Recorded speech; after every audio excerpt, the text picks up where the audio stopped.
హనుమంతుడు చంద్రుడి మీద ఎందుకు కూర్చున్నాడో తెలుసా?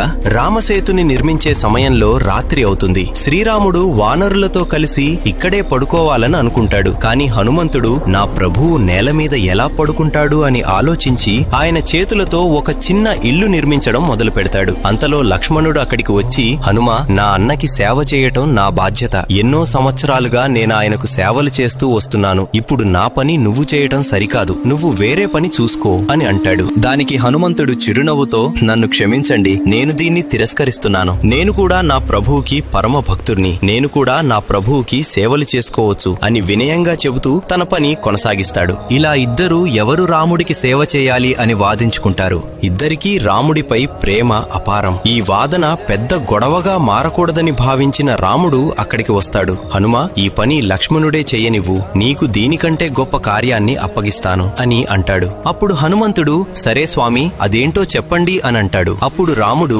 ప్రతిరోజు రాత్రి నన్ను అలాగే మొత్తం వానరసేనను కాపలా కాస్తూ ఉండు, ఎవర్ని మా దగ్గరికి రానివ్వకు అని చెప్తాడు. హనుమంతుడు వెంటనే సరే స్వామి, మీ ఆజ్ఞ అని ఒక పెద్ద పొడవాటి చెట్టు మీదకి ఎక్కుతాడు. కాని అక్కడ్నుంచి మొత్తం వానరసేన కనిపించదు. సరే అని పరిగెత్తుకొని పెద్ద కొండ మీదకి వెళ్లి చూస్తాడు. అక్కడ్నుండి కూడా మొత్తం వానరసేన కనిపించదు. ఇప్పుడెలా అబ్బా అంటూ ఆలోచిస్తూ అటూ ఇటూ చూసి పైకి చూస్తాడు. ఆకాశంలో ప్రకాశిస్తున్న చంద్రుడిని చూసి, ఆహా, ఇదేదో చాలా బాగా మెరుస్తుంది, దీనిపైన కూర్చుంటే మొత్తం వానరసేన కనబడుతుంది అని ఒక్క దూకుతో గాలిలోకి ఎగిరి చంద్రుడి మీదకు వెళ్లి కూర్చుంటాడు. రామలక్ష్మణులతో పాటు మొత్తం వానరసేనను చూస్తూ రాత్రంతా కాపలా కాస్తూ ఉంటాడు. ఇలా ప్రతిరోజు హనుమంతుడు నిద్రపోకుండా తన ప్రభువును మరియు సేనను కాపలా కాస్తూ ఉంటాడు. ఫ్రెండ్స్, జై హనుమాన్ అని కామెంట్ చేయండి.